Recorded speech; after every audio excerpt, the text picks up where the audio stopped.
আসসালামু আলাইকুম প্রিয় কৃষি ও কৃষিপ্রেমী তরুণ উদ্যোক্তা এবং আহমর জনতা, সবার জন্য আজকে আমরা আলোচনা করতেছি আমাদের চালের পরেই যে খাদ্য উপাদান সবচেয়ে বেশি জনপ্রিয় সেটা হচ্ছে আলু।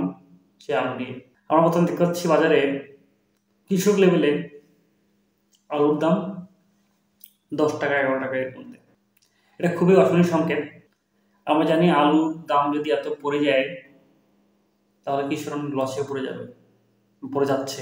আলু যদি আমরা কস্ট অফ প্রোডাকশন উৎপাদন খরচ চিন্তা করি, সেটা কেজি প্রতি প্রায় 15 থেকে 20 টাকা। এবং এই বছর যেহেতু আলুর বীজের দাম অনেক বেশি ছিল, প্রায় কেজি প্রতি 70 থেকে 80 90 টাকা পর্যন্ত, কিন্তু বিভিন্ন কোম্পানি যারা বীজ নিয়ে বিজনেস করে তারা কিন্তু 80 90 পর্যন্ত প্রতি কেজি আলুর বীজ বিক্রি করেছে। কৃষকরা কনজিউম করেছে, কৃষকরা কিনেছে কিছু লাভের আশায়, তাদের সংসার চালানোর আশায়। কিন্তু তার ফল কি হলো? আলুর দাম 10 টাকা কেজি। এই নিয়ে কারো কোনো ভ্রুক্ষেপ নেই।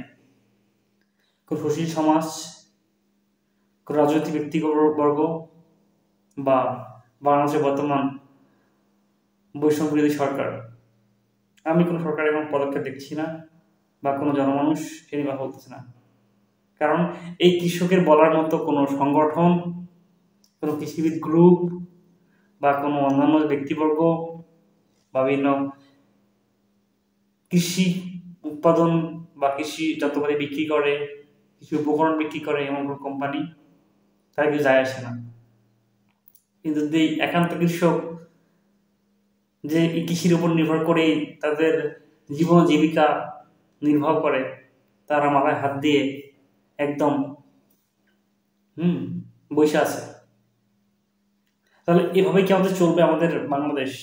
আমরা বলি আমাদের সোনার বাংলাদেশ, আমরা একসাথে কাজ করবো, একসাথে চলবো, হাতে হাত মিলে, কাঁধে কাঁধ মিলিয়ে। কিন্তু আমরা এই যে বাংলাদেশের একটা শ্রেণীকে যারা মূলত আমাদের খাদ্যের যোগান দেয়, তাদের কথা আমরা চিন্তাও করতে পারতেছি না বা চিন্তাও করি না।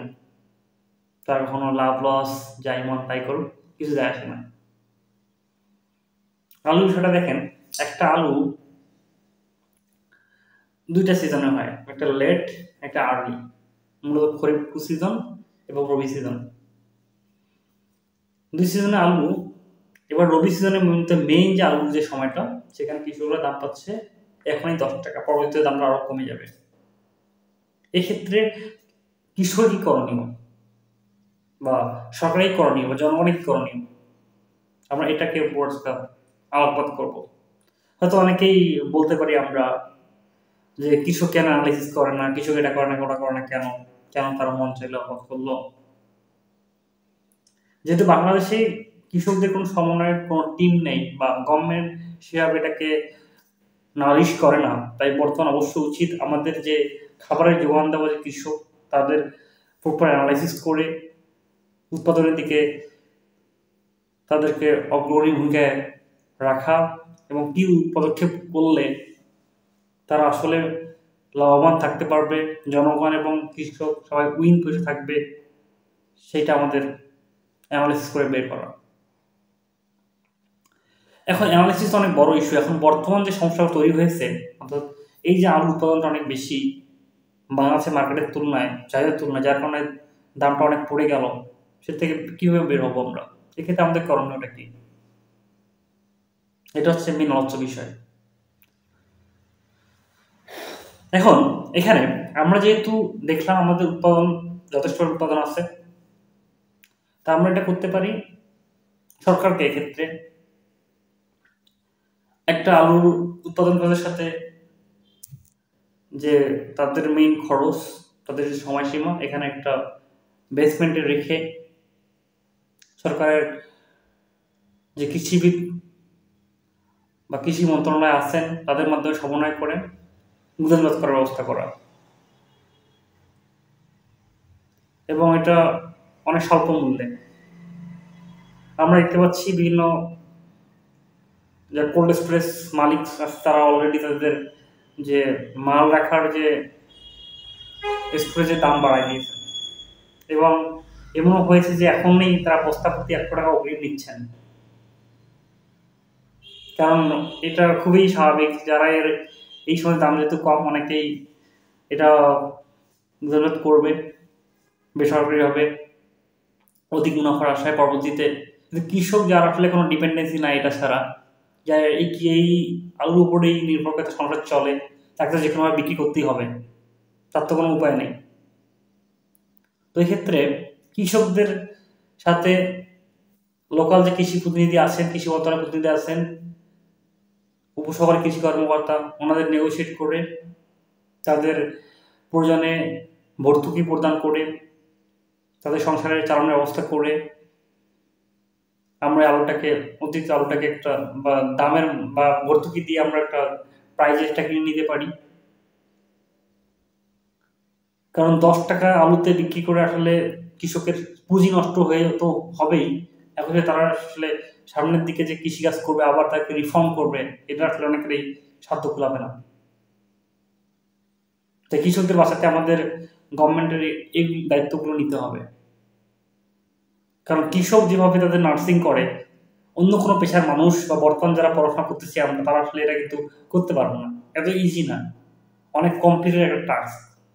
প্রতিদিনেই একটা ফসল করার জন্য অনেক পরিশ্রম করতে হয়, যেটা আমাদের কৃষিতে কৃষক যারা আছেন তারাই করতে পারেন। তাই কৃষকদের বাঁচাতে হলে তাদের পরবর্তী প্রজন্মকে কৃষির মধ্যে রাখার জন্য আমাদের এইসব ব্যবস্থা অবশ্যই নিতে হবে। তো যেটা বললাম, 1 নম্বর কী করতে হবে, 1 নম্বর সরকারকে এখানে ভর্তুকি প্রদান করে হলেও এই পণ্যগুলো একটা উপযুক্ত দামে কিনে সরকারিভাবে বিজনেস করতে হবে। 2 নম্বর যে প্রাইভেট প্রতিষ্ঠানগুলো আছে বা প্রাইভেট যারা কোল্ড স্টোরেজ মালিক আছেন, তাদেরকে একটা সমস্ত সড়কের মাধ্যমে একটা মিনিমাম একটা রেট ফিক্স করা। 3 নম্বর যে কোনো অসাধু ব্যবসায়ী যাতে এই মালগুলোকে লম্বা সময় রেখে দাম যাতে অনেক বেশি না করতে পারে সেটার ব্যবস্থা করা। হ্যাঁ, অবশ্যই। যেহেতু 4 নম্বর আমাদের যে এক্সপোর্ট ইম্পোর্ট সিস্টেম আছে, যে সকল অবশ্যই এক্সপোর্টের মানে জড়িত, আমাদের এক্সপোর্টের করার ব্যবস্থা করা, যাতে আমরা আমাদের এই প্রোডাক্টগুলো, এই আলুগুলো উপযুক্ত দামে আমরা সেল করতে পারি। এই জন্য বর্তমান সরকারের কে সাহসিকতা পালন করতে হবে। আমরা দেখেছি এই জায়গাগুলোতে সরকার খুব বেশি ইন্টারাপ্ট করে না এবং সরকারের কোনো নির্দিষ্ট সেভাবে চ্যানেল কাজ করে না। বাংলাদেশ সরকারের যে বাণিজ্য মন্ত্রণালয়, তাদেরকে এক্ষেত্রে অগ্রণী পালন করতে হবে। 5, সর্বোপরি আমাদের যে প্রোডাক্টগুলো, আলুর যে বিভিন্ন ধরনের প্রোডাক্ট আছে, আমরা জানি আলু হচ্ছে এখানে প্রাইমারি প্রোডাক্ট। এরপর আলু থেকে চিপস তৈরি করা হয়, বিভিন্ন ধরনের সেকেন্ডারি টার্সিয়ারি প্রোডাক্ট আলু থেকে করা হয়। তো সেক্ষেত্রে আমাদের সেকেন্ডারি টার্সিয়ারি প্রোডাক্টের কিন্তু দাম কমে না। তাই যাতে আলুর দাম বা প্রাইজিং এর ক্ষেত্রে আমরা যত বেশি সেকেন্ডারি টার্সিয়ারি প্রোডাক্ট করতে পারি সেই দিকে দৃষ্টিভঙ্গি দেওয়া।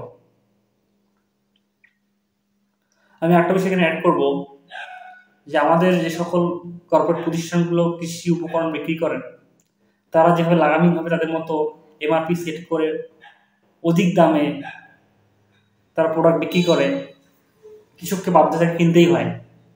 আপনি যদি দেখেন যে কোনো কীটনাশকের কিন্তু দাম কমে না, দিন দিন বাড়তে থাকে। কোনো বীজের ক্ষেত্রে সামান্য একটা বীজ, হ্যাঁ, যদি আমি একটা করলার বীজের কথা বলি, ম্যাক্সিমাম বীজ আমাদের বাড়িতে ইম্পোর্ট করতে হয়। তো এই সামান্য প্রায় 50টা বীজের দাম থাকে 150 টাকা। মানে একটা বীজের দাম 3 থেকে 4 টাকা বীজ পড়ে যায়, মাত্র একটা বীজের দাম 3-4 টাকা পড়ে যায়। কৃষক কিন্তু অনেক লম্বা অনেক টাকা খরচ করে কিনতে হয়, কিন্তু জিনিসে দেখা যায় কি ফসলের দাম নেই। তাই বর্তমান সরকারের কাছে আমি অনুরোধ করব যাতে তারা এই ক্ষেত্রে কোন প্রসিডিউর ফলো করে, তারা অবশ্যই আমাদের সাথে ভালো জানে, বা যদি তাদের মনে হয় যে প্রয়োজনীয় কোনো টিপস বা কোনো অ্যানালাইসিস, আমরা তাদেরকে অবশ্যই হেল্প করব। তাই এক্ষেত্রে প্রথম বিষয় হচ্ছে কোন উপায়ে করলে, কোন স্ট্র্যাটেজি ফলো করলে আমরা আসলে কৃষকদের বা কৃষি সেক্টরকে আসলে সামনের দিকে ব্যবহার করতে পারবো, সেই পলিসিগুলো অবিলম্বে নেওয়া।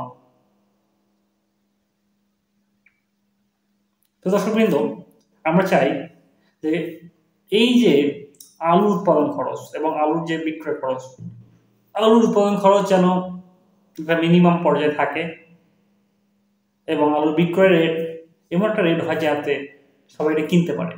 এমন রেট যেন না হয় যেটা কৃষকের জন্য কষ্টের হয় এবং জনদুর্ভোগের কারণ হয়।